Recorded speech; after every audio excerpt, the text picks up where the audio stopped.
Hi hello ಎಲ್ರಿಗೂ ನಮಸ್ಕಾರ. ಇವತ್ತಿನ ತರಗತಿ ಪದವಿ ವಿದ್ಯಾರ್ಥಿಗಳಿಗೆ ಆಗಿದೆ. ಯಾರು ಬಾಗಲಕೋಟ್ ಯೂನಿವರ್ಸಿಟಿ ಅಂಡರ್ ನಲ್ಲಿ UG ಅನ್ನ ಥರ್ಡ್ ಸೆಮಿಸ್ಟರ್ ಓದ್ತಾ ಇದ್ದೀರಿ, ಅವರಿಗೆ ಪೊಲಿಟಿಕಲ್ ಸೈನ್ಸ್ ಸಿಲೆಬಸ್ ಅನ್ನ ಡಿಸ್ಟ್ರಿಬ್ಯೂಟ್ ಮಾಡ್ತಾ ಇದ್ದೀನಿ. ಪೊಲಿಟಿಕಲ್ ಸೈನ್ಸ್ ಸಿಲೆಬಸ್ ಅಲ್ಲಿ 2 ಬರುತ್ತೆ. ಥರ್ಡ್ ಸೆಮಿಗೆ ಒಂದು ಕೋರ್ಸ್ ಸಬ್ಜೆಕ್ಟ್ ಆಗಿ ಬರುತ್ತೆ, ಇನ್ನೊಂದು CEC ಸಬ್ಜೆಕ್ಟ್ ಆಗಿ ಬರುತ್ತೆ. ಬಟ್ ಇಲ್ಲಿ ಪೊಲಿಟಿಕಲ್ ಸೈನ್ಸ್ ಅಲ್ಲಿ ನೀವು ನೋಡ್ತಾ ಇರಬಹುದು, ಥರ್ಡ್ ಸೆಮ್ ಗೆ ಇರ್ತಕ್ಕಂಥ ಪೇಪರ್ ಹೆಸರು ಇಂಡಿಯನ್ ಪೊಲಿಟಿಕಲ್ ಥಾಟ್ ಅಂತ. ಓಕೆನಾ? ಎಷ್ಟು ಮಾರ್ಕ್ಸ್ ಕೊಡ್ತಾರೆ ಇದನ್ನ ನಿಮ್ಗೆ?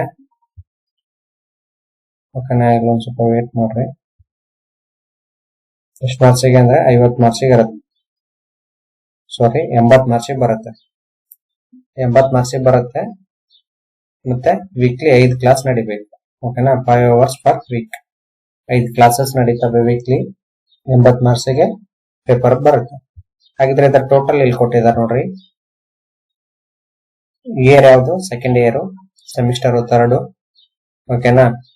ಕೋರ್ಸ್ ಟೈಟಲ್ ಏನು? Indian political thought. ಓಕೆನಾ? ಟೋಟಲ್ ಅವರ್ಸ್ ಎಷ್ಟಾಗಬೇಕು? 60. ಓಕೆನಾ? ಆಮೇಲೆ ಇಲ್ಲಿ ಅಸೆಸ್ಮೆಂಟ್ ಮಾರ್ಕ್ಸ್ ಅಂತ ಇದೆ ನೋಡ್ರಿ. ಅಸೆಸ್ಮೆಂಟ್ ಮಾರ್ಕ್ಸ್ ಎಷ್ಟು? 20. ಆಮೇಲೆ ಸಮೇಟಿವ್ ಅಸೆಸ್ಮೆಂಟ್ ಮಾರ್ಕ್ಸ್ ಎಷ್ಟು? 80. ಓಕೆನಾ? ಅಸೆಸ್ಮೆಂಟ್ ಅಂತಂದ್ರೆ ಏನು? ನಿಮ್ಮ ಅಸೈನ್ಮೆಂಟ್ ಆಗಿರ್ಬೋದು, first internal, second internal, seminars conduct ಮಾಡಿ 20 ಮಾರ್ಕ್ಸ್ ಕೊಡ್ತಾರೆ. ಆಮೇಲೆ ಸಮೇಟಿವ್ ಅಂತಂದ್ರೆ ಸೆಮಿಸ್ಟರ್ ಎಕ್ಸಾಮ್ಸ್, ಅದರಲ್ಲಿ ಎಷ್ಟು ಬರುತ್ತೆ? 80 ಮಾರ್ಕ್ಸ್ ರೈಟಿಂಗ್ ಇರುತ್ತೆ. ಓಕೆನಾ? ಈಗ ಇಲ್ಲಿ ಒಂದ್ ಸ್ವಲ್ಪ ಈ ಸಿಲೆಬಸ್ ಯಾಕೆ ಇಟ್ಟಿದ್ದಾರೆ, ಪೊಲಿಟಿಕಲ್ ಸೈನ್ಸ್ ಸಿಲೆಬಸ್ ಯಾಕೆ ಇಟ್ಟಿದ್ದಾರೆ, ಇದ್ರಲ್ಲಿ ಏನ್ ಸ್ಟೂಡೆಂಟ್ ನೀವು ಇದನ್ನ ಕಲಿಯೋದ್ರಿಂದ ಏನ್ ಕಲಿತೀರಿ ಅಂತ ಗೊತ್ತಾದ್ರೆ ಅದ್ರ ಮೇಲೆ ನೀವು ಒಂದ್ ಸ್ವಲ್ಪ ಫೋಕಸ್ ಮಾಡಿ ಕಲಿತೀರಿ. ಸಿಸ್ಟಮೆಟಿಕ್ ಸಿಲೆಬಸ್ ರೆಡಿ ಮಾಡೋ ಸಿಸ್ಟಮ್ ಅದು. ನೋಡ್ರಿ, ಲರ್ನಿಂಗ್ ಔಟ್ಕಮ್ಸ್ ನೀವು ಕಲತ್ ಅಂದ್ರೆ ನಿಮ್ಗೆ ಏನ್ ಗೊತ್ತಾಗ್ತದೆ ಅಂದ್ರೆ, student will understand the key political idea of major Indian thinkers from ancient to modern times.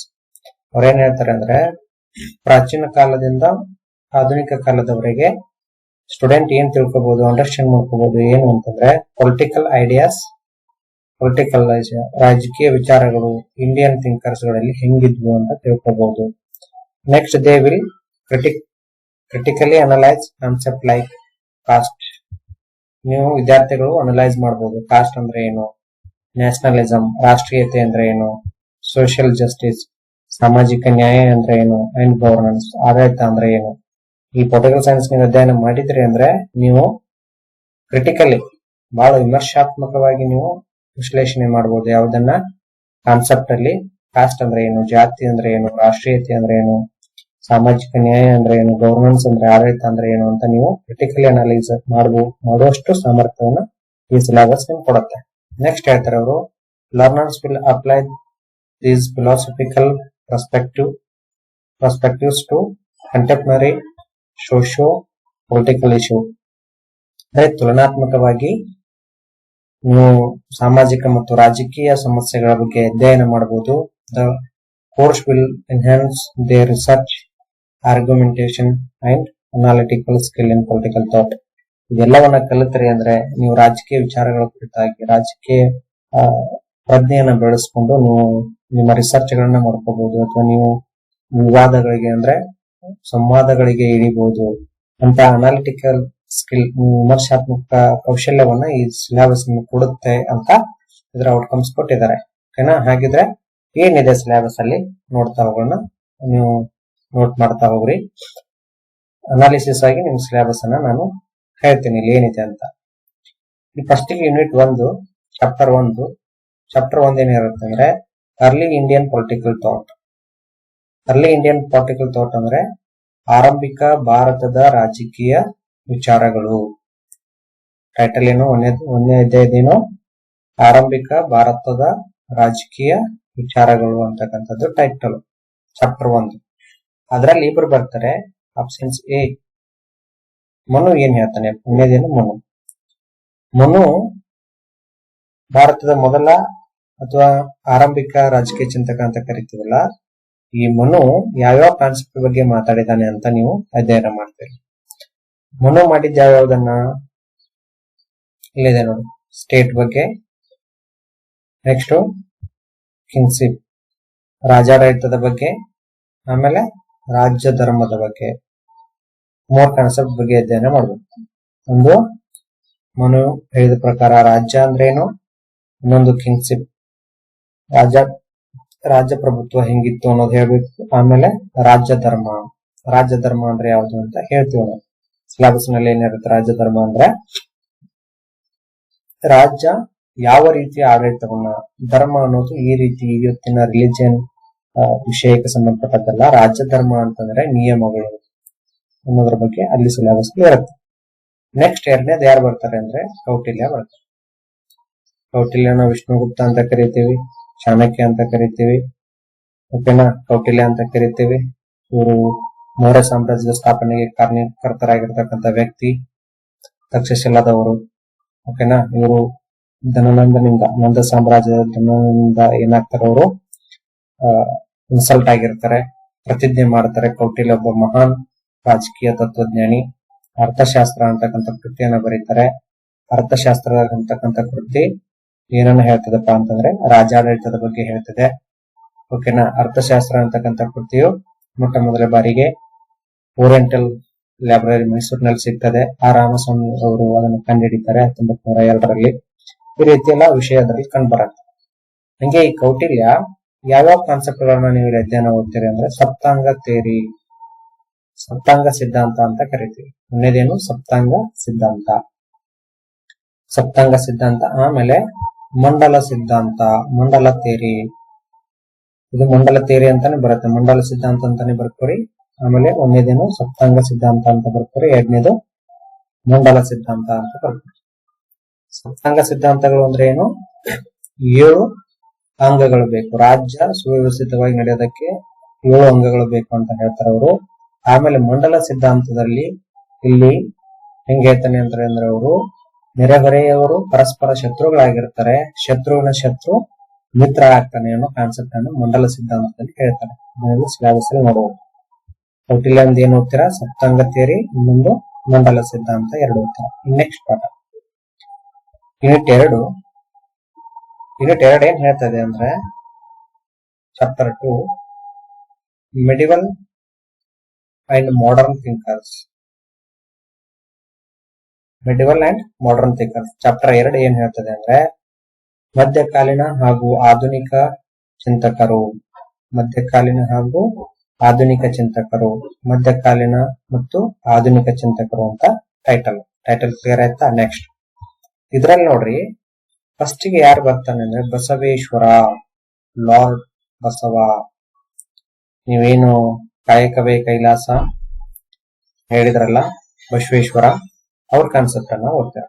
ಅವ್ರ ಕಾನ್ಸೆಪ್ಟ್ ಅಲ್ಲಿ ಏನೇನು ಓದ್ತೀರಾ, ಬಸವೇಶ್ವರಲ್ಲಿ ಕಾನ್ಸೆಪ್ಟ್ ಆಫ್ ಕಾಸ್ಟ್ಲೆಸ್ ಸೊಸೈಟಿ, ಜಾತಿ ರಹಿತ ಸಮಾಜದ ಪರಿಕಲ್ಪನೆ, ಕಾನ್ಸೆಪ್ಟ್ ಆಫ್ ಕಾಸ್ಟ್ಲೆಸ್ ಸೊಸೈಟಿ, ಮತ್ತು ಹ್ಯುಮ್ಯಾನಿಸಂ, ಮಾನವೀಯತೆ ಅಥವಾ ಮಾನವೀಯತೆವಾದ. ಬಸವಣ್ಣವ್ರದ್ದು ಏನೇನು ಓದ್ತೀರಾ, ಒಂದು ಕಾನ್ಸೆಪ್ಟ್ ಆಫ್ ಕಾಸ್ಟ್ಲೆಸ್ ಸೊಸೈಟಿ, ಎರಡನೇದೇನು ಹ್ಯುಮ್ಯಾನಿಸಂ, ಮಾನವತಾವಾದವನ್ನ ಓದ್ತೀರಾ. ನೆಕ್ಸ್ಟ್ 3ನೇದಾಗಿ ಏನ್ ಓದ್ತೀರಾ, ಅದರಲ್ಲಿ 2ನೇದು ಗುರುನಾನಕ್ ಅಂತಕ್ಕಂಥವ್ರು. ಅದರಲ್ಲಿ ಏನ್ ಕಾನ್ಸೆಪ್ಟ್, ಪೊಲಿಟಿಕಲ್ ಫಿಲಾಸಫಿಕಲ್ ಕಾಂಟ್ರಿಬ್ಯೂಷನ್. ಗುರುನಾನಕರವರ ರಾಜಕೀಯ ಮತ್ತು ತತ್ವದಾಯಕ ಕೊಡುಗೆಗಳ ಬಗ್ಗೆ ಓದ್ತೀರ. ಫಿಲಾಸಫಿಕಲ್ ಅಂದ್ರೆ ಏನು, ತತ್ವಜ್ಞಾನ. ಒಂದು ರಾಜಕೀಯ ಮತ್ತು ತತ್ವಜ್ಞಾನದ ಕೊಡುಗೆಗಳು ಯಾರದ್ದು, ಗುರುನಾನಕ್ ಅವ್ರ ಕುರಿತಾಗಿ ಓದ್ತೀರ. ನೆಕ್ಸ್ಟ್ ಇದರಲ್ಲಿ 3ನೇದು ಮಹಾತ್ಮ ಗಾಂಧಿ. ಈ ಮಹಾತ್ಮ ಗಾಂಧಿ ಅವ್ರು ಯಾರು ಅಂತ ನಿಮ್ಗೆ ಗೊತ್ತು, ಭಾರತದ ರಾಷ್ಟ್ರ ಪಿತಾಮಹ ಅಂತ ಕರಿತೀವಿ, ಓಕೆನಾ. ಈ ಮಹಾತ್ಮ ಗಾಂಧೀಜಿಯವರ ಜೀವನ ಅಲ್ಲಿ ಇರ್ತದೆ. ಇವರ ಗುರು ಯಾರು? ಮಹಾತ್ಮ ಗಾಂಧೀಜಿಯವರ ಗುರು, ರಾಜಕೀಯ ಗುರು ಗೋಪಾಲಕೃಷ್ಣ ಗೋಖಲೆ. ಗೋಪಾಲಕೃಷ್ಣ ಗೋಖಲೆ ಅವರ ಗುರು ಯಾರು? ಎಂ.ಜಿ. ರಾನಡೆ. ಮಹಾರಾಷ್ಟ್ರದ ಸಾಕ್ರೆಟಿಸ್ ಅಂತ ಕರಿತೀವಿ ಯಾರನ್ನ? ಎಂ.ಜಿ. ರಾನಡೆ ಅವರು. ಭಾರತದಲ್ಲಿ ಹೇಗೆ ಗ್ರೀಕರಲ್ಲಿ 3 ತತ್ವಜ್ಞಾನಿಗಳಿದಾರೋ, ಸಾಕ್ರೆಟಿಸು, ಪ್ಲೇಟೋ, ಅರಿಸ್ಟಾಟಲ್ ಅಂತ ಏನು ತ್ರಿವಳಿಗಳಿದ್ದಾರೋ, ಹಂಗೇನೆ ಭಾರತದ ರಾಜಕೀಯ ವಿಚಾರಗಳಲ್ಲಿ ಎಂ.ಜಿ. ರಾನಡೆ, ಅವರ ಶಿಷ್ಯ ಗೋಪಾಲಕೃಷ್ಣ ಗೋಖಲೆ, ಅವರ ಶಿಷ್ಯ ಮಹಾತ್ಮ ಗಾಂಧೀಜಿ. ಇವರನ್ನ ಭಾರತೀಯ ರಾಜಕೀಯ ಚಿಂತಕರ ತ್ರಿವಳಿಗಳು ಅಂತ ಕರಿತೀವಿ. ಹಂಗೆ ಮಹಾತ್ಮ ಗಾಂಧೀಜಿ ಅವರದ್ದು ಏನ್ ಓದ್ತೀರಾ ಅಂದ್ರೆ ಟ್ರುತ್, ಸತ್ಯದ ಬಗ್ಗೆ ಓದ್ತೀರಾ. ನಾನ್ ವೈಲೆನ್ಸ್, ಅಹಿಂಸೆ ಬಗ್ಗೆ ಓದ್ತೀರಾ. ನೆಕ್ಸ್ಟ್ ಸತ್ಯಾಗ್ರಹ ಓದ್ತೀರಾ. ನೆಕ್ಸ್ಟ್ ಸ್ವರಾಜ್ಯ ಪರಿಕಲ್ಪನೆ ಓದ್ತೀರಾ. ಸ್ವರಾಜ್ಯ ಪರಿಕಲ್ಪನೆಯನ್ನು ಮೊದಲು ಕೊಟ್ಟವರು ಯಾರು? ದಯಾನಂದ ಸರಸ್ವತಿ. ಈ ಸ್ವರಾಜ್ಯ ಪರಿಕಲ್ಪನೆ ಅತಿ ಹೆಚ್ಚು ಮುನ್ನೆಲೆಗೆ ಬಂದಿದ್ದು ಗೋಪಾಲಕೃಷ್ಣ ಗೋಖಲೆ ಅವರಿಂದ. 1905ರಲ್ಲಿ ಬಂಗಾಳ ವಿಭಜನೆ ಆದ ಸಂದರ್ಭದಲ್ಲಿ ಬಂಗ್ ಚಳವಳಿ ಸ್ಟಾರ್ಟ್ ಆಗುತ್ತಲ್ಲ, ಆ ಸಂದರ್ಭದಲ್ಲಿ ಸ್ವದೇಶಿಯ ಚಳವಳಿ ಎಲ್ಲ ಸ್ಥಾಪನೆ ಜೊತೆಗೆ ಸ್ವರಾಜ್ಯ ಪರಿಕಲ್ಪನೆ ಬರ್ತದೆ.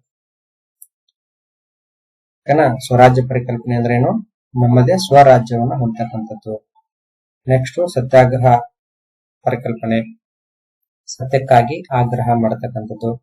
ನಾನ್ ವೈಲೆನ್ಸ್, ಅಹಿಂಸೆ ಮಾಡಬೇಡಿ, ಹಿಂಸೆಯಿಂದ ಮತ್ತೆ ವಾಪಸ್ ಹೋಗೋದು ಹಿಂಸೆನೆ. ಓಕೆನಾ? ಆ ರೀತಿ ಮಾಡೋದು. ಸತ್ಯವಾಗಿರಿ. ಓಕೆನಾ? ಈ ರೀತಿ ಮಹಾತ್ಮ ಗಾಂಧೀಜಿ ಅವರು ನೋಡ್ತಾರೆ. ನೆಕ್ಸ್ಟ್ 4ನೇದು ಏನಿದೆ ಎರಡನೇ ಲೆಸನ್ ನಲ್ಲಿ ಅಂದ್ರೆ ಲಾಲ್ ಬಹದ್ದೂರ್ ಶಾಸ್ತ್ರಿ. ಲಾಲ್ ಬಹದ್ದೂರ್ ಶಾಸ್ತ್ರಿ ಸಿಲೆಬಸ್ ಅಲ್ಲಿ ಏನು ಓದ್ತೀರಾ? Political contribution and leadership. Lal Bahadur Shastri ಗೊತ್ತಲ್ಲ, ಮೂರ್ತಿ ಚಿಕ್ಕದಾದರೂ ಕೀರ್ತಿ ದೊಡ್ಡದು. ತಾಸ್ಕೆಂಟ್ ಒಪ್ಪಂದ ಮಾಡ್ಕೊಂಡಕ್ಕೆ ಹೋಗಿರ್ತಾರೆ ರಷ್ಯಾದಲ್ಲಿ. ತಾಸ್ಕೆಂಟ್ ಇವತ್ತು ಉಜ್ಬೇಕಿಸ್ತಾನದ ರಾಜಧಾನಿ. ಆ ತಾಸ್ಕೆಂಟ್ ನಲ್ಲಿ ಅವರು ಮರಣ ಹೊಂದ್ತಾರೆ. ಅವಾಗ ಪಾಕಿಸ್ತಾನ ವಿರುದ್ಧ ಏನ್ ತಾಸ್ಕೆಂಟ್ ಒಪ್ಪಂದಕ್ಕೆ ಹೋಗಿರ್ತಾರೋ ಅಲ್ಲಿ ಮರಣವನ್ನು ಹೊಂದ್ತಾರೆ ಅವರು. ಅವರ ಲಾಲ್ ಬಹದ್ದೂರ್ ಶಾಸ್ತ್ರಿಜಿ ಅವರು ಏನೇನು ಓದ್ತೀರಾ ಅಂದ್ರೆ ಪೊಲಿಟಿಕಲ್ ಕಾಂಟ್ರಿಬ್ಯೂಷನ್, ರಾಜಕೀಯ ಕೊಡುಗೆಗಳು ಮತ್ತು ನಾಯಕತ್ವ. ಲೀಡರ್ಶಿಪ್ ಅಂದ್ರೇನು? ನಾಯಕತ್ವದ ಬಗ್ಗೆ ಓದ್ತೀರಾ. ನೆಕ್ಸ್ಟ್ 3ನೇ ಯೂನಿಟ್ ನೋಡ್ರಿ, ಯೂನಿಟ್ 3 ಚಾಪ್ಟರ್ 3 ಏನಿದೆ ಅಂದ್ರೆ social reform and political movements. ಸಾಮಾಜಿಕ ಸುಧಾರಣೆ ಮತ್ತು ರಾಜಕೀಯ ಚಳವಳಿಗಳು. ಟೈಟಲ್ ಏನು? ಸೋಷಿಯಲ್ ರಿಫಾರ್ಮ್ ಮತ್ತು ಪೊಲಿಟಿಕಲ್ ಮೂವ್ಮೆಂಟ್ಸ್, ರಾಜಕೀಯ ಚಳವಳಿಗಳು ಅಂತಕ್ಕಂಥದ್ದು. ಏನು? ಸಾಮಾಜಿಕ ಸುಧಾರಣೆ ಮತ್ತು ರಾಜಕೀಯ ಚಳವಳಿಗಳು. ಇದರಲ್ಲಿ ಯಾರ್ಯಾರ್ದು ಓದ್ತೀರಾ ಅಂತಂದ್ರೆ ಮೊದಲಿಗೆ ಮಹಾತ್ಮ ಜ್ಯೋತಿರಾವ್ ಫುಲೆ. ಮಹಾತ್ಮ ಜ್ಯೋತಿರಾವ್ ಫುಲೆ ಅಂತ. ಈ ಜ್ಯೋತಿರಾವ್ ಫುಲೆ ಅವರು ಯಾರು? ಸಾವಿತ್ರಿಬಾಯಿ ಫುಲೆ ಅವರ ಗಂಡ. ಓಕೆನಾ? ಇವರಲ್ಲಿ ಏನೇನು ಓದ್ತೀರಾ ಅಂತಂದ್ರೆ ಮೊದಲಿಗೆ ನಾನ್ ಬ್ರಾಹ್ಮಿನ್ ಮೂವ್ಮೆಂಟ್, ಬ್ರಾಹ್ಮಣರೇತರ ಚಳವಳಿ. ನಾನ್ ಬ್ರಾಹ್ಮಿನ್ ಮೂವ್ಮೆಂಟ್ ಅನ್ನು ಓದ್ತೀರಾ. ಒಂದೇದೇನು? ಬ್ರಾಹ್ಮಣರೇತರ ಚಳವಳಿ ಓದ್ತೀರಾ. ನೆಕ್ಸ್ಟ್ ಸೆಕೆಂಡ್ ಅನ್ನು ಸತ್ಯಶೋಧಕ ಸಮಾಜ. ಸತ್ಯಶೋಧಕ ಸಮಾಜ, ಇವರು ಸತ್ಯಶೋಧಕ ಸಮಾಜವನ್ನು ಸ್ಥಾಪನೆ ಮಾಡ್ತಾರೆ, ಅದ್ರ ಬಗ್ಗೆ ಓದ್ತೀರಾ. Next critic of caste. ಇವ್ರೇನ್ ಮಾಡ್ತಾರೆ ಅಂದ್ರೆ ಕಾಸ್ಟ್ ವಿಮರ್ಶೆಯನ್ನು ಮಾಡ್ತಾರೆ. ಕಾಸ್ಟ್ ಕುರಿತಾಗಿ, ಜಾತಿಯ ಕುರಿತಾಗಿ ಇವರ ಚಿಂತನೆಗಳು ಏನಿದ್ವು ಅನ್ನೋದ್ರ ಬಗ್ಗೆ ಅಧ್ಯಯನ ಮಾಡ್ತಾರೆ. ಇದು ಕ್ರಿಟಿಕ್ ಆಫ್ ಕಾಸ್ಟ್. ಒಂದೇದೇನು? ನಾನ್ ಬ್ರಾಹ್ಮಿನ್ ಮೂವ್ಮೆಂಟ್, ಬ್ರಾಹ್ಮಣರೇತರ ಚಳವಳಿ. ಎರಡನೇದು ಸತ್ಯಶೋಧಕ ಸಮಾಜ. ಮೂರನೇದು ಕ್ರಿಟಿಕ್ ಆಫ್ ಕಾಸ್ಟ್, ಜಾತಿ ವಿಮರ್ಶೆ ಅಂತ ಬರುತ್ತೆ. ನೆಕ್ಸ್ಟ್ ಇದರಲ್ಲಿ ಎರಡನೇದು ಯಾರು ಅಂತಂದ್ರೆ ಡಾಕ್ಟರ್ ಬಿ.ಆರ್. ಅಂಬೇಡ್ಕರ್. ಓಕೆನಾ? Doctor B R. ಅಂಬೇಡ್ಕರ್ ಯಾರು? ಸಂವಿಧಾನದ ಶಿಲ್ಪಿ. ಓಕೆನಾ? ಈ ಸಂವಿಧಾನದ ಶಿಲ್ಪಿ ಡಾಕ್ಟರ್ ಬಿ.ಆರ್. ಅಂಬೇಡ್ಕರ್ ಅವರು ಏನ್ ಹೇಳ್ತಾರೆ? ಎನಿಲೇಷನ್ ಆಫ್ ಕಾಸ್ಟ್ ಅಂದ್ರೆ ಜಾತಿ ವಿನಾಶದ ಬಗ್ಗೆ. ನೆಕ್ಸ್ಟ್ ಸೋಷಿಯಲ್ ಜಸ್ಟಿಸ್, ಸಾಮಾಜಿಕ ನ್ಯಾಯದ ಬಗ್ಗೆ. ಮತ್ತು ಕಾನ್ಸ್ಟಿಟ್ಯೂಷನಲ್ ವಿಷನ್ ಅಂದ್ರೆ ಸಂವಿಧಾನಾತ್ಮಕ ದೃಷ್ಟಿ. ಓಕೆನಾ? ಒಂದು ಜಾತಿ ವಿನಾಶ, ಇನ್ನೊಂದು ಸಾಮಾಜಿಕ ನ್ಯಾಯ, ಇನ್ನೊಂದು ಸಂವಿಧಾನಾತ್ಮಕ ದೃಷ್ಟಿ ಅನ್ನೋದ್ರ ಬಗ್ಗೆ ಕಾನ್ಸ್ಟಿಟ್ಯೂಷನಲ್ ವಿಷನ್. ಅನ್ನೋದ್ರ ಬಗ್ಗೆ ನೀವು ಅಧ್ಯಯನ ಮಾಡ್ತೀರಾ. ನೆಕ್ಸ್ಟ್ 4ನೇದು ಯಾರು ಬರ್ತಾರೆ, ಈ 3ನೇದು ಯಾರು ಬರ್ತಾರೆ ಇಲ್ಲಿ ಅಂದ್ರೆ ಡಾಕ್ಟರ್ ಬಾಬು ಜಗಜೀವನ್ ರಾವ್. ಡಾಕ್ಟರ್ ಬಾಬು ಜಗಜೀವನ್ ರಾಮ್ ಬರ್ತಾನೆ. ಇದರಲ್ಲಿ ಏನ್ ಓದ್ತೀರಾ ಅಂದ್ರೆ life sketch and influences. Life sketch and influences ಬಗ್ಗೆ ಅಧ್ಯಯನ ಮಾಡ್ತೀರಾ. ಹೇಗಂದ್ರೆ ಏನು, ಲೈಫ್ ಸ್ಕೆಚ್ ಅವನ ಜೀವನ ಚಿತ್ರಣ ಮತ್ತು ಇನ್ಫ್ಲೂಯೆನ್ಸ್ ಆನ್ ಹಿಮ್ ಅವನ ಜೀವನ ಅವನ ಮೇಲೆ ಹೇಗೆ ಪ್ರಭಾವ ಬೀರಿತು. ಡಾಕ್ಟರ್ ಬಾಬು ಜಗಜೀವನ್ ರಾಮ್ ಅವರ ಲೈಫ್ ಹೆಂಗಿತ್ತು, ಅವರ ಜೀವನ ಅವರ ಮೇಲೆ ಹೇಗೆ ಪ್ರಭಾವ ಬಿತ್ತು, ಜೀವನ ಚಿತ್ರಣ ಮತ್ತು ಇನ್ಫ್ಲೂಯೆನ್ಸ್ ಆನ್ ಹಿಮ್ ಕೂಡಿದೆ. ಇನ್ಫ್ಲೂಯೆನ್ಸ್ ಆನ್ ಹಿಮ್ ಅವನ ಮೇಲೆ ಹೇಗೆ ಪ್ರಭಾವ ಬಿತ್ತು. ಕರೆಕ್ಟ್ ಆಗಿ ಬರ್ಕೋರಿ. ಜೀವನ ಚಿತ್ರಣ ಮತ್ತು ಅವನ ಮೇಲೆ ಪ್ರಭಾವ ಅಂತ ಬರ್ಕೋರಿ ಸಾಕು. ನೆಕ್ಸ್ಟ್ ಇದರಲ್ಲಿ 2ನೇದು contribution to the freedom movement in India. Contribution ಅಂದ್ರೆ ಏನು, ಒಳಗೊಳ್ಳುವಿಕೆ, ತೊಡಗುವಿಕೆ ಅಥವಾ ಕೊಡುಗೆ ಅಂತ ಕರಿತೀವಿ. ಭಾರತದ ಸ್ವಾತಂತ್ರ್ಯ ಹೋರಾಟದಲ್ಲಿ ಡಾಕ್ಟರ್ ಬಾಬು ಜಗಜೀವನ್ ರಾಮ್ ಅವರ ಕೊಡುಗೆಗಳು ಅಂದ್ರೆ ಹಿಂಗ್ ಬರ್ತಾರೆ ಏನು, ಭಾರತದ ಸ್ವಾತಂತ್ರ್ಯ ಚಳವಳಿಯಲ್ಲಿ ಕೊಡುಗೆಗಳು. ನೆಕ್ಸ್ಟ್ ಇದರಲ್ಲಿ 3ನೇದು contribution to the green revolution. ಹಸಿರು ಕ್ರಾಂತಿಯಲ್ಲಿ ಇವರ ಕೊಡುಗೆಗಳು ಅಂತ ಬರ್ಕೊಳ್ಳಿ. ನೆಕ್ಸ್ಟ್ ನಿಮಗೆ ಲಾಸ್ಟ್ ಯೂನಿಟ್ ಇದೆ, 4ನೇ ಅಧ್ಯಾಯ, chapter 4 nationalism and self respect ಅನ್ನೋದ ಆಧಾರದ ಮೇಲೆ ಇದನ್ನ ಹೇಳಿದ್ದಾರೆ. ನ್ಯಾಷನಲಿಸಂ ಅಂಡ್ ಸೆಲ್ಫ್ ರೆಸ್ಪೆಕ್ಟ್ ಅಂದ್ರೆ ಏನು, ರಾಷ್ಟ್ರೀಯತೆ ಮತ್ತು ಸ್ವಗೌರವ. 4ನೇ ಚಾಪ್ಟರ್ ಅದು ರಾಷ್ಟ್ರೀಯತೆ ಮತ್ತು ಸ್ವಗೌರವ ಅನ್ನೋದ್ರ ಬಗ್ಗೆ ಅಧ್ಯಯನ ಮಾಡ್ಬೇಕು. ಅದ್ರಲ್ಲೇ 1ನೇದು ಯಾರು ಬರ್ತಾರೆ ಅಂದ್ರೆ ವಿನಾಯಕ್ ದಾಮೋದರ್ ಸಾವರ್ಕರ್, ವೀರ್ ಸಾವರ್ಕರ್ ಅಥವಾ ವಿ.ಡಿ. ಸಾವರ್ಕರ್ ಅಂತ ಕರಿತೀವಿ. ವಿನಾಯಕ್ ದಾಮೋದರ್ ಸಾವರ್ಕರ್ ಅಥವಾ ವಿ.ಡಿ. ಸಾವರ್ಕರ್ ಅಂತ ಕರಿತೀವಿ. ಅದರಲ್ಲಿ ಏನೇನ್ ಕಲಿತೀರ, ಅವ್ರ ಕಾನ್ಸೆಪ್ಟ್ ಅಲ್ಲಿ ಏನ್ ಕಲಿತೀರ ಅಂದ್ರೆ 1ನೇದು ಹಿಂದುತ್ವ. 1ನೇದೇನು ಹಿಂದುತ್ವ. ಆಮೇಲೆ ಇಂಡಿಯನ್ ನ್ಯಾಷನಲಿಸಂ. 1ನೇ ಕಾನ್ಸೆಪ್ಟ್ ಏನು ಹಿಂದುತ್ವ, 2ನೇ ಕಾನ್ಸೆಪ್ಟ್ ಏನು ಇಂಡಿಯನ್ ನ್ಯಾಷನಲಿಸಂ. ಕ್ಲಿಯರಾ? ಹಿಂದುತ್ವ ಅಂದ್ರೆ ಏನು, ಅವ್ರ ಹಿಂದುತ್ವ ಅಂದ್ರೆ ಏನ್ ಹೇಳ್ತಾರೆ ಅವರು, ಇದು ಜಾತಿಯನ್ನ ಧರ್ಮವನ್ನು ಗುರುತಿಸೋದಲ್ಲ. ಯಾರು ಈ ಭರತ ಭೂಮಿಯನ್ನ ತಮ್ಮ ಪಿತೃಭೂಮಿ, ಮಾತೃಭೂಮಿ ಅಲ್ಲ, ಯಾರು ಈ ಭೂಮಿಯನ್ನ ಭರತ ಖಂಡವನ್ನ ಪಿತೃಭೂಮಿ ಎಂದು ಭಾವಿಸುತ್ತಾರೋ ಅವರನ್ನ ಹಿಂದೂಗಳಂತೂ ಕರಿಬೇಕು ಅನ್ನೋದು ಆಧಾರದ ಮೇಲೆ ಹೇಳ್ತಾರೆ. ಹಿಂದುತ್ವದ ಬಗ್ಗೆ ಓದ್ತೀರಾ. ನೆಕ್ಸ್ಟ್ ಇಂಡಿಯನ್ ನ್ಯಾಷನಲಿಸಂ, ಭಾರತದ ರಾಷ್ಟ್ರೀಯತೆ ಅಥವಾ ಭಾರತದ ರಾಷ್ಟ್ರೀಯವಾದ ಅಂತ ಬರ್ಕೊಳ್ಳಿ. ಹಿಂದುತ್ವ ಮತ್ತು ಭಾರತದ ರಾಷ್ಟ್ರೀಯವಾದ ಅಂತ ಬರ್ಕೊಳ್ಳಿ. ನೆಕ್ಸ್ಟ್ ಜಯಪ್ರಕಾಶ್ ನಾರಾಯಣ್ ಅವ್ರು ಏನ್ ಹೇಳ್ತಾರೆ, ಟೋಟಲ್ ರೆವಲ್ಯೂಷನ್, ಸಂಪೂರ್ಣ ಕ್ರಾಂತಿ, ಟೋಟಲ್ ರೆವಲ್ಯೂಷನ್ ಹೇಳ್ತಾರೆ. ಯಾವ ಜಯಪ್ರಕಾಶ್ ನಾರಾಯಣ್, ಟೋಟಲ್ ರೆವಲ್ಯೂಷನ್. ಇವರು ಬಿಹಾರದವರು. ಆ ಸಂದರ್ಭದಲ್ಲಿ ಇಂದಿರಾ ಗಾಂಧಿ ಅವರ ಆಡಳಿತ ಇರ್ತದೆ. ಇಂದಿರಾ ಗಾಂಧಿ ಅವರು ಕಾಂಗ್ರೆಸ್ ಸರ್ಕಾರದಲ್ಲಿ ಇರ್ತಕ್ಕಂಥ ಭ್ರಷ್ಟಾಚಾರ ಆಗಿರ್ಬೋದು, ಅಲ್ಲಿ ಕಂಡು ಬರತಕ್ಕಂಥ ಚಿನ್ನಾಬಾಯಿ ಅವರ ಆಡಳಿತದಲ್ಲಿ ಕಂಡು ಬರತಕ್ಕಂಥ ಲೋಪದೋಷಗಳಾಗಿರ್ಬೋದು, ಅದರ ವಿರುದ್ಧವಾಗಿ ಇವರು ಹೋರಾಟಕ್ಕೆ ಹೇಳ್ತಿರ್ತಾರೆ. ಅದೆಲ್ಲದರ ಇತಿಹಾಸ ರಾಜಕೀಯವಾಗಿ ಇವತ್ತು ನಿಮ್ ಕಣ್ ಮುಂದೆ ಇರುತ್ತೆ. ಸಿಲೆಬಸ್ ಅಲ್ಲಿ ಟೋಟಲ್ ರೆವಲ್ಯೂಷನ್ ಬಗ್ಗೆ ಹೇಳ್ತಾರೆ. ಇದು ಕಾಂಪಿಟೇಟಿವ್ ಎಕ್ಸಾಮ್ ಅಲ್ಲೂ ಕ್ವಶನ್ಸ್ ಆಗುತ್ತೆ. ಇದು ಹಿಂದುತ್ವ ಕಾನ್ಸೆಪ್ಟ್, ಹಿಂದುತ್ವ ಯಾರು ಪ್ರತಿಪಾದಿಸಿದ್ರು ಅಂತ ಕಾಂಪಿಟೇಟಿವ್ ಎಕ್ಸಾಮ್ ಅಲ್ಲಿ ಕ್ವಶನ್ಸ್ ಆಗುತ್ತೆ. ನೆಕ್ಸ್ಟ್ ನಿಮ್ಗೆ ಇಲ್ಲಿ 3ನೇದಾಗಿ ಬರೋರು, ಲಾಸ್ಟ್ ಒನ್ ಇಸ್ ಮೋಸ್ಟ್, ಯಾರು ಅಂತಂದ್ರೆ ವಿ ರಾಮಸ್ವಾಮಿ, ಪೆರಿಯಾರ್ ಅಂತ ಕರಿತೀವಿ. ಈ ಪೆರಿಯಾರ್ ಅವ್ರು ಏನ್ ಮಾಡ್ತಾರೆ ಅಂದ್ರೆ ಇವ್ರ ಕಾನ್ಸೆಪ್ಟ್ ಅಲ್ಲಿ ಬರೋದೇನು ಅಂತಂದ್ರೆ ಸೆಲ್ಫ್ ರೆಸ್ಪೆಕ್ಟ್, ಸ್ವಗೌರವದ ಬಗ್ಗೆ ಮಾತಾಡ್ತಾರೆ. ಅವರು ವ್ಯಕ್ತಿಗೆ ಆದ್ಯತೆ ಕೊಡ್ತಾರೆ, ಪ್ರತಿಯೊಬ್ಬ ವ್ಯಕ್ತಿಗೂ ಗೌರವ ಕೊಡಬೇಕು. ಸೆಲ್ಫ್ ರೆಸ್ಪೆಕ್ಟ್ ಮೂವ್ಮೆಂಟ್ ಅಂದ್ರೆ ಸ್ವಗೌರವ ಚಳವಳಿ ಮತ್ತು ಕ್ರಿಟಿಕ್ ಆಫ್ ಬ್ರಾಹ್ಮಣಿಸಂ ಅಂದ್ರೆ ಬ್ರಾಹ್ಮಣತ್ವದ ವಿಮರ್ಶೆ ಅಂತ ಬರ್ಕೊಳ್ಳಿ. ಓಕೆನಾ? ಇಷ್ಟು ನಿಮಗೆ ಒಂದು ಸೆಲ್ಫ್ ರೆಸ್ಪೆಕ್ಟ್ ಮೂವ್ಮೆಂಟ್ ಅಂದ್ರೆ ಸ್ವಗೌರವ ಚಳವಳಿ ಮತ್ತು ಬ್ರಾಹ್ಮಣವಾದದ ವಿಮರ್ಶೆ ಅಂತ ಇಷ್ಟು ಬರ್ತಾರೆ. ಇದೆಲ್ಲವೂ ಎಲ್ಲಿದೆ ಅಂತಂದ್ರೆ ನಿಮ್ಮ ಥರ್ಡ್ ಸೆಮಿನ ಪೊಲಿಟಿಕಲ್ ಸೈನ್ಸ್ ಸಿಲೆಬಸ್ ಅಲ್ಲಿ ಇದೆ. ಈಗ ನಾವೇನ್ ಮಾಡೋಣ ಅಂತಂದ್ರೆ ಇದೇ ಥರ್ಡ್ ಸೆಮಿಗೆ ಒಂದು CEC ಸಬ್ಜೆಕ್ಟ್ ಅಂತ ಪೊಲಿಟಿಕಲ್ ಸೈನ್ಸ್ ಬರುತ್ತೆ. ಆ CEC ಏನಿದೆ ಅಂತ ನೋಡೋಣ. ವುಮನ್ ರೈಟ್ಸ್ ಬಗ್ಗೆ ಇದೆ. ಯಾವ್ದ್ರ ಬಗ್ಗೆ ಇದೆ? Woman rights. ವುಮನ್ ಅಲ್ಲ, ವುಮನ್ಸ್ ರೈಟ್ಸ್ ಅಂದ್ರೆ ಅದು ಮಹಿಳೆಯರ ಹಕ್ಕುಗಳು. ಇದು ವುಮನ್ ರೈಟ್ಸ್ ಅಂತ ಇದೆ. ಕೋರ್ ಎಲೆಕ್ಟಿವ್ ಕೋರ್ಸ್ CEC ಅಂತ ಕರಿತೀವಿ. ಇದಕ್ಕೆ ಎಷ್ಟಿದೆ ಮಾರ್ಕ್ಸ್? 80 ಮಾರ್ಕ್ಸ್ ಇದೆ. ಆದ್ರೆ ಇದು ವೀಕ್ಲಿ 3 ಕ್ಲಾಸ್ ಮಾತ್ರ ನಡಿಬೇಕು. ಓಕೆನಾ?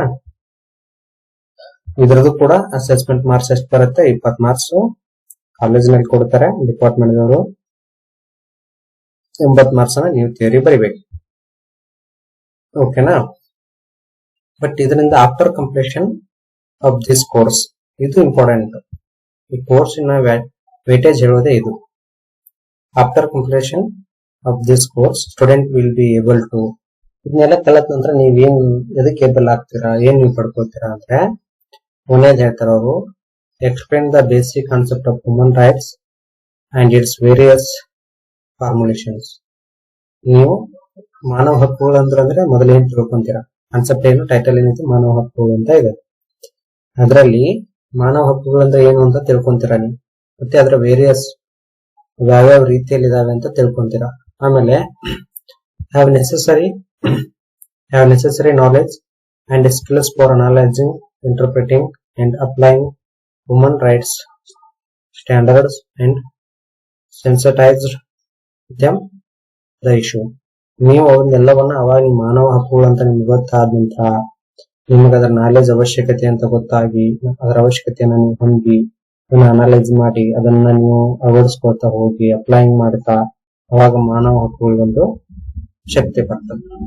ಆಮೇಲೆ develop ability to critically analyse human rights situations around them.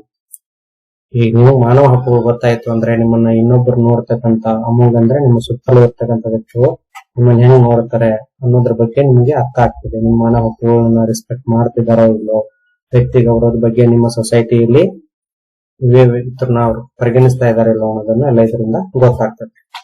So ಈಗ ಸಿಲೆಬಸ್ ಹೋಗೋಣ. ಇಲ್ಲಿ ಯೂನಿಟ್ 1 ಏನಿದೆ ಅಂದ್ರೆ ಅಧ್ಯಾಯ 1 ಇಂಟ್ರೊಡಕ್ಷನ್ ಟು ಹ್ಯೂಮನ್ ರೈಟ್ಸ್. ಒಂದೇ ಅಧ್ಯಾಯ ಹೇಳುತ್ತೆ ಮಾನವ ಹಕ್ಕುಗಳ ಪರಿಚಯ. ಟೈಟಲ್ ಏನು? ಮಾನವ ಹಕ್ಕುಗಳ ಪರಿಚಯ.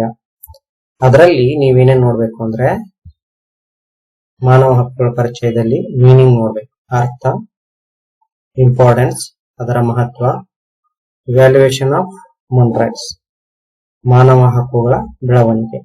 ಒಂದು ಅರ್ಥ, ಮಹತ್ವ ಮತ್ತು ಮಾನವ ಹಕ್ಕುಗಳ ಬೆಳವಣಿಗೆ. ನೆಕ್ಸ್ಟ್ ಅದರಲ್ಲಿ ಎರಡನೇದು universal declaration of human rights. Universal declaration of human rights, ಸಾರ್ವತ್ರಿಕ ಮಾನವ ಹಕ್ಕುಗಳ ಘೋಷಣೆ. ನೋಡ್ರಿ ಟೈಟಲ್ ಕಾನ್ಸೆಪ್ಟ್ ಏನದು? ಸಾರ್ವತ್ರಿಕ ಮಾನವ ಹಕ್ಕುಗಳ ಘೋಷಣೆ 1948 ಅಂತ ಓದ್ತಾರೆ. ಇದೇ ಕ್ವಶನ್ ಆಗ್ಬೋದು, ಏನು 1 ಮಾರ್ಕಿನಲ್ಲಿ ಇದೇ ಕ್ವಶನ್ ಆಗ್ಬೋದು. UDHR ಎಂದರೇನು? Universal declaration of human rights. ಅದೇ ಯಾವಾಗ ಆಯ್ತು ಅಂತ ಕ್ವಶನ್ ಆಗ್ಬೋದು. 1 ಮಾರ್ಕ್ಸ್ ಇಲ್ಲೇ ಇರುತ್ತೆ 1948. ನೆಕ್ಸ್ಟ್ ಮೂರನೇದು ಏನು ಅಂದ್ರೆ classification of human rights. Classification of human rights. ಇಲ್ಲೇ ನಿಮಗೊಂದು 10 ಮಾರ್ಕ್ಸ್ ಕ್ವಶನ್ ಕ್ರಿಯೇಟ್ ಆಯ್ತು. ಅಂದ್ರೆ ಮಾನವ ಹಕ್ಕುಗಳ ವರ್ಗೀಕರಣ ಟೈಟಲ್. ಅದರಲ್ಲಿ ಒಂದನೇದು ಸಿವಿಲ್, ನಾಗರಿಕ. ಎರಡನೇದು ರಾಜಕೀಯ. ಮೂರನೇದು ಎಕನಾಮಿಕ್, ಆರ್ಥಿಕ. ನಾಲ್ಕನೇದು ಸೋಷಿಯಲ್, ಸಾಮಾಜಿಕ. ಐದನೇದು ಕಲ್ಚರಲ್ ರೈಟ್ಸ್. ಮಾನವ ಹಕ್ಕುಗಳ ವರ್ಗೀಕರಣದ ಕುರಿತು ಬರೆಯಿರಿ ಅಂತ ಕೇಳಿದ್ರೆ ಇವೆ 5. ಒಂದು civil, political, economic, social and cultural. ಒಂದು ಸಿವಿಲ್ ಅಂದ್ರೆ ಏನು? ನಾಗರಿಕ. ಪೊಲಿಟಿಕಲ್ ಅಂದ್ರೆ ರಾಜಕೀಯ. ಎಕನಾಮಿಕ್ ಅಂದ್ರೆ ಆರ್ಥಿಕ. ಸೋಷಿಯಲ್ ಅಂದ್ರೆ ಸಾಮಾಜಿಕ. ಅಂಡ್ ಕಲ್ಚರಲ್ ಅಂದ್ರೆ ಸಾಂಸ್ಕೃತಿಕ. ಈಗ 1ನೇ ಪಾಠ ಮುಗಿತು. ಇನ್ ನೆಕ್ಸ್ಟ್ 2ನೇ ಪಾಠ ಏನಿದೆ ಅಂದ್ರೆ unit 2 international human rights framework ಅಂತ ಇದೆ. ಇಂಟರ್ನ್ಯಾಷನಲ್ ಹ್ಯೂಮನ್ ರೈಟ್ಸ್ ಫ್ರೇಮ್ವರ್ಕ್ ಅಂದ್ರೆ ಏನು ಅಂದ್ರೆ ಅಂತಾರಾಷ್ಟ್ರೀಯ ಮಾನವ ಹಕ್ಕುಗಳ ಒಕ್ಕೂಟ ಅಥವಾ ವ್ಯವಸ್ಥೆ ಅಂತ ಕರಿಬಹುದು. ಅಂತಾರಾಷ್ಟ್ರೀಯ ಮಾನವ ಹಕ್ಕುಗಳ ಒಕ್ಕೂಟ ಅಥವಾ ವ್ಯವಸ್ಥೆ. ಅದರಲ್ಲಿ ಒಂದನೇದು rule of United Nations protecting human rights international convention on civil and political rights. ಇದನ್ನ ಕೇಳಬಹುದು. ICCPR ಅಂದ್ರೆ ಏನು ಅಂದ್ರೆ international convention on civil and political rights. ಇಲ್ಲಿಂದ ಸ್ಟಾರ್ಟ್ ಆಗುತ್ತೆ. ಓಕೆನಾ? ಏನು ICCPR ಅಂದ್ರೆ ಏನು? International convention on civil and political rights. ಇದರ ಮೀನಿಂಗ್ ಏನು ಕನ್ನಡದಲ್ಲಿ? Rule of United Nations in protecting human rights.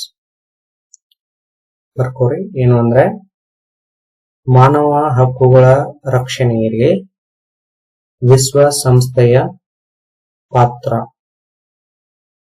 ಮಾನವ ಹಕ್ಕುಗಳ ರಕ್ಷಣೆಯಲ್ಲಿ ವಿಶ್ವಸಂಸ್ಥೆಯ ಪಾತ್ರ. ಅದರ ಮುಂದ್ಗಡೆ international convention on civil and political right ಅಂತ ಬರ್ತದೆ.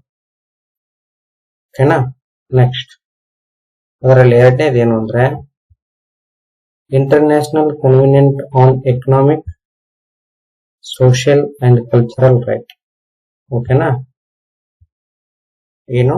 International convention on economic, social and cultural rights. ನೀವು ಕೇಳ್ಬೋದು ICVSCR ಅಂದ್ರೆ ಏನು ಅಂತ ಕೇಳ್ಬೋದು. ಅದರದ್ದು ಮೀನಿಂಗ್ ಎಲ್ಲಿದೆ? ಏನು? International convention on economic, social, cultural rights ಅಂತ ಇದೆ. ಕನ್ವೆನ್ಷನ್ ಅಂದ್ರೆ ಏನು? ಒಪ್ಪಂದ. ಕನ್ನಡದಲ್ಲಿ ಬರ್ತಾರೆ ಏನು? ಆರ್ಥಿಕ, ಸಾಮಾಜಿಕ ಮತ್ತು ಸಾಂಸ್ಕೃತಿಕ ಅಂತಾರಾಷ್ಟ್ರೀಯ ಒಪ್ಪಂದ. ಇನ್ನೊಮ್ಮೆ ಹೇಳ್ತೀನಿ ನೋಡ್ರಿ. ಆರ್ಥಿಕ, ಸಾಮಾಜಿಕ ಮತ್ತು ಸಾಂಸ್ಕೃತಿಕ ಹಕ್ಕುಗಳ ಅಂತಾರಾಷ್ಟ್ರೀಯ ಒಪ್ಪಂದ. ಎರಡನೇ ಪಾಯಿಂಟ್ ಇಲ್ಲಿ ಮೇಲೂ ಇದೆ ನೋಡ್ರಿ. International convention on civil and political rights ಅಂತ ಇದೆ. ಇದರ ಅರ್ಥ ಏನು? ನಾಗರಿಕ ಮತ್ತು ರಾಜಕೀಯ ಹಕ್ಕುಗಳ ಅಂತಾರಾಷ್ಟ್ರೀಯ ಒಪ್ಪಂದ ಅನ್ನು ಹೇಳ್ಬೋದು. ನೆಕ್ಸ್ಟ್ ಇದರಲ್ಲಿ ಮೂರನೇದು ಏನ್ ನೋಡ್ತೀರಾ ಅಂದ್ರೆ human rights and international organisation. ಓಕೆನಾ? ಏನು ಮೀನಿಂಗ್ ಏನದ್ರದ್ದು? Human rights and international organisation ಅಂದ್ರೆ ಮಾನವ ಹಕ್ಕುಗಳು ಮತ್ತು ಅಂತಾರಾಷ್ಟ್ರೀಯ ಸಂಸ್ಥೆಗಳು. ಬರ್ಕೋರಿ ಟೈಟಲ್ ಏನದ್ರದ್ದು? ಇದು ಮಾನವ ಹಕ್ಕುಗಳು ಮತ್ತು ಅಂತಾರಾಷ್ಟ್ರೀಯ ಸಂಸ್ಥೆಗಳು. ಅಮ್ನೆಸ್ಟಿ ಇಂಟರ್ನ್ಯಾಷನಲ್ ಹಿಂಗೆ ಬರ್ಕೋರಿ ಅದನ್ನು. ಅಮ್ನೆಸ್ಟಿ ಅಂತಾರಾಷ್ಟ್ರೀಯ ಮತ್ತು ಮಾನವ ಹಕ್ಕುಗಳ ವಾಚ್ ಅಂದ್ರೆ ಮಾನವ ಹಕ್ಕುಗಳ ಕಾಪಾಡುವಿಕೆ. ಓಕೆನಾ? ಅಮ್ನೆಸ್ಟಿ ಇಂಟರ್ನ್ಯಾಷನಲ್ ಮತ್ತು ಮಾನವ ಹಕ್ಕುಗಳ ವಾಚ್ ಅಂತ ಬರ್ಕೋರಿ. ನೆಕ್ಸ್ಟ್ ಇದರಲ್ಲಿ ಥರ್ಡ್ ಯೂನಿಟ್ ಥರ್ಡ್ ಏನಾಗುತ್ತೆ ಅಂದ್ರೆ ಹ್ಯೂಮನ್ ರೈಟ್ಸ್ ಇನ್ ಇಂಡಿಯಾ. ಇಷ್ಟೆಲ್ಲ ಹ್ಯೂಮನ್ ರೈಟ್ಸ್ ಇಂಟರ್ನ್ಯಾಷನಲ್ ಲೆವೆಲ್ ಅಲ್ಲಿ ಏನಾಯ್ತು, ಮುಂಚೆ ಏನಿತ್ತು ಅನ್ನೋದೆಲ್ಲ ನೋಡಿದ್ರಿ. ಈಗ third unit main important in ಇಂಡಿಯಾದಲ್ಲಿ ಏನ್ ಹೇಳುತ್ತೆ ಅಂದ್ರೆ ಯಾಕಂದ್ರೆ ಇಂಡಿಯಾದಲ್ಲಿ ಮಾನವ ಹಕ್ಕುಗಳು ಎಲ್ಲೆಲ್ಲಿದ್ದಾವೆ? ಒಂದೇದು ಫಂಡಮೆಂಟಲ್ ರೈಟ್ಸ್, ಮೂಲಭೂತ ಹಕ್ಕುಗಳು. Next second duties in Indian constitution, ಕರ್ತವ್ಯಗಳು. ಬರ್ಕೋರಿ ಕನ್ನಡದಲ್ಲಿ ಏನು? ಮಾನವ ಹಕ್ಕುಗಳು, ಭಾರತದಲ್ಲಿ ಮಾನವ ಹಕ್ಕುಗಳು ಅಂತ ಟೈಟಲ್ ಇದು. ಆಮೇಲೆ ಅದರಲ್ಲಿ ಒಂದೇದು ಮೂಲಭೂತ ಹಕ್ಕುಗಳು ಮತ್ತು ಕರ್ತವ್ಯಗಳು ಅಂತ ಬರ್ಕೋರಿ. ಮೂಲಭೂತ ಹಕ್ಕುಗಳು ಮತ್ತು ಭಾರತ ಸಂವಿಧಾನದ ಕರ್ತವ್ಯಗಳು ಅಂತ ಬರ್ಕೋರಿ. ನೆಕ್ಸ್ಟ್ ಎರಡನೇದು directive principles of state policy and human right. ಎರಡನೇದು ಏನಿದರಲ್ಲಿ ಕನ್ನಡದಲ್ಲಿ ರಾಜ್ಯ ನೀತಿ ನಿರ್ದೇಶಕ ತತ್ವಗಳು. Directive principle of state policy ಅಂದ್ರೆ ಏನು? ರಾಜ್ಯ ನೀತಿ ನಿರ್ದೇಶಕ ತತ್ವಗಳು ಮತ್ತು ಮಾನವ ಹಕ್ಕುಗಳು ಅಂತ ಬರ್ತಾರೆ. ಇದು ಎರಡನೇ ಲೈನ್. ಓಕೆನಾ? ನೆಕ್ಸ್ಟ್ ಇದರಲ್ಲಿ ಮೂರನೇದು ನ್ಯಾಷನಲ್ ಹ್ಯೂಮನ್ ರೈಟ್ಸ್ ಕಮಿಷನ್ ಕೇಳ್ಬೋದು. ಇದು 1 ಮಾರ್ಕ್ಸ್ ಕ್ವಶನ್ ಆಗ್ಬೋದು. NHRC ಅಂದ್ರೆ ಏನು ಅಂತ ಕ್ವಶನ್ ಆಗ್ತದೆ. ನ್ಯಾಷನಲ್ ಹ್ಯೂಮನ್ ರೈಟ್ಸ್ ಕಮಿಷನ್, ಕನ್ನಡದಲ್ಲಿ ರಾಷ್ಟ್ರೀಯ ಮಾನವ ಹಕ್ಕುಗಳ ಆಯೋಗ.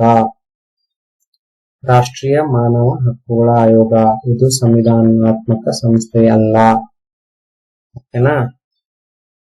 ಅಥವಾ ಇದು ಸಂವಿಧಾನಾತ್ಮಕ ಸಂಸ್ಥೆ ಅಂತ ಹಿಂಗೆಲ್ಲ ಡಿಫರೆನ್ಸ್ ಮಾಡಿ ಕ್ವಶನ್ಸ್ ಕೇಳ್ತಾರೆ. ಅದನ್ನ ನೀವು ತರಗತಿ ಹೇಳುವಾಗ ಗಮನವಿಟ್ಟು ಕೇಳಬೇಕು. ನೆಕ್ಸ್ಟ್ 4ನೇದು ಏನ್ ಬರುತ್ತೆ ಅಂದ್ರೆ last unit human rights in state. ದೇಶದಲ್ಲಿ ಆಯ್ತು, ಇನ್ನು ರಾಜ್ಯದಲ್ಲಿ ಹೆಂಗಿದೆ ಅಂತ ಬರುತ್ತೆ. ಇಲ್ಲೊಂದ್ ಸ್ವಲ್ಪ ಈ 3ನೇ ಯೂನಿಟ್ಗೂ ಮತ್ತು 4ನೇ ಯೂನಿಟ್ಗೂ ಒಂದ್ ಸ್ವಲ್ಪ ಹೋಲಿಕೆಯ ಸಿಲೆಬಸ್ ಇರುತ್ತೆ. ತುಲನಾತ್ಮಕ ಕಂಟೆಂಪರರಿ ಆಗಿ ನೀವು ಅಧ್ಯಯನ ಮಾಡ್ತಾರೆ. ಇದರಲ್ಲಿ 1ನೇದೇನು ಸ್ಟೇಟ್ ಹ್ಯೂಮನ್ ರೈಟ್ಸ್ ಕಮಿಷನ್. ಹೆಂಗೆ ಕೇಂದ್ರದಲ್ಲಿ ನ್ಯಾಷನಲ್ ಕಮಿಷನ್ ಇದೆಯೋ ಹಂಗೆ ರಾಜ್ಯದಲ್ಲಿ ಇದನ್ನು ಕೇಳ್ಬೋದು. HHRC ಅಂದರೆ ಏನು? ಸ್ಟೇಟ್ ಹ್ಯೂಮನ್ ರೈಟ್ಸ್ ಕಮಿಷನ್ ಅಂತ ಬರೀಬೇಕು. ಕನ್ನಡದಲ್ಲಿ ರಾಜ್ಯ ಮಾನವ ಹಕ್ಕುಗಳ ಆಯೋಗ. ನೆಕ್ಸ್ಟ್ 2ನೇದು ಹ್ಯೂಮನ್ ರೈಟ್ಸ್ ವೈಲೇಷನ್ ಅಂದ್ರೆ ಮಾನವ ಹಕ್ಕುಗಳ ಅಂದ್ರೆ ಹ್ಯೂಮನ್ ರೈಟ್ಸ್ ವೈಲೇಷನ್ ಅಂದ್ರೆ ಮಾನವ ಹಕ್ಕುಗಳ ಉಲ್ಲಂಘನೆ. ವೈಲೇಷನ್ ಅಂದ್ರೆ ಕನ್ನಡದಲ್ಲಿ ಏನು? ಮಾನವ ಹಕ್ಕುಗಳ ಉಲ್ಲಂಘನೆ. ಅಂದ್ರೆ ಮಾನವ ಹಕ್ಕುಗಳ ಉಲ್ಲಂಘನೆ ಹೇಗಾಗ್ತಿದೆ, ಅವುಗಳನ್ನ ಸದ್ಬಳಕೆ ಮಾಡೋದ್ರಲ್ಲಿ, ನೀಡೋದ್ರಲ್ಲಿ ಅಥವಾ ನಾವೇ ಪಡ್ಕೊಳ್ಳೋದ್ರಲ್ಲಿ ಹೇಗೆ ವಿಫಲ ಆಗ್ತಿದೀವಿ, ಅದು ಹೇಗೆ ಉಲ್ಲಂಘನೆ ಆಗ್ತಾ ಇದೆ ಅನ್ನೋದ್ರ ಬಗ್ಗೆ ಇಲ್ಲಿ ಸಿಲೆಬಸ್ ಕೆಟ್ಟಿದ್ದಾರೆ. Next last concept judicial activism and human rights protection in India.